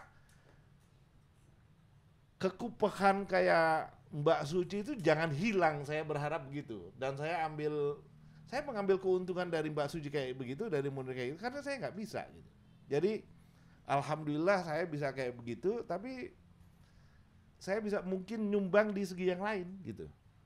Gitu Lil maksud saya. Dalam hal kayak gitu kita bisa terus-menerus bersolidaritas, tetapi ladangnya kering itu ya harus kita pahami bahwa itu kering memang ladangnya gitu. Bahwa beberapa aktivis tertentu sekarang tergoda untuk ya gitu, memang ladangnya berat sekali, tetapi ladang itu kalau bisa membuat kita lebih mengerti tapi tidak juga merusak iman kita, kira-kira gitu loh. Ya karena gue udah ngomong sampai iman. Wassalamualaikum warahmatullahi wabarakatuh. Jadi soal harapan ya buat saya sih yang namanya saya mau bilang bahwa menuntut keadilan dan sebagainya itu nggak perlu usia Mas. Mau tua mau muda, kalau tua keniscayaan, mati keniscayaan ya, masa mau muda terus, mau statusnya single atau double, kalau mau cari gendernya apapun boleh, yang penting ya ketika itu pencarian keadilan, kebenaran diyakini ya why not. Soal harapan sih selama saya hidup dan ruang-ruang kami kan memang dalam rangka mencintai Indonesia ya, dalam artian saya nggak mau anak cucu saya nanti mengalami hal yang sama yang dilakukan yang terjadi pada Munir. Makanya ini koreksi sebetulnya, ada sebuah buat saya koreksi, negara tidak hadir dalam kasus pembunuhan Munir, tidak dituntaskan, cukup sampai kerucunya, padahal ada jelas kok linknya kemana, itu ke Badan Intelijen Negara. Kenapa itu tidak kemudian kosong di sana? Itu yang kita dorong terus. Ada penyalahgunaan kekuasaan di sana, dan kenapa itu tidak justru kita bisa melihat tontonan dengan jelas bagaimana mereka defense dan menutup semua hal yang terjadi yang ada linknya di sana. Jadi itu yang kita mau dengar, bahwa siapapun kalau itu disalahgunakan. Makanya waktu itu tahun 2006 ya atau 2006 kita di demo BIN ya, dalam sejarah Indonesia belum pernah tuh Badan Intelijen Negara di demo ya. Dan itu bagian dari keberanian Munir, saya pikir, yang mendorong kita bisa bilang bahwa ada duri dalam daging yang harus dicabut. Kalau itu mereka memang menyakiti dan membuat busuk diri kita sendiri, ya harus dicabut, harus dioperasi kalau perlu. Jadi itu bahasa yang kita dorong. Apalagi ya tadi?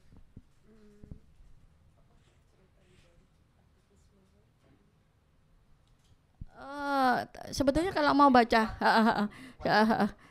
sebetulnya tadi saya sudah bilang sih ya tadi kan, bahwa saya tidak bisa diem karena dia udah terlahir begitu ya.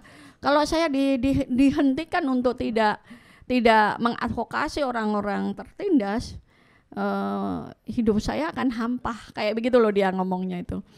Apa artinya saya hidup kayak begitu? Jadi itu udah dalam darahnya, saya pikir. Makanya ketika saya pertama kali ketemu itu saya cukup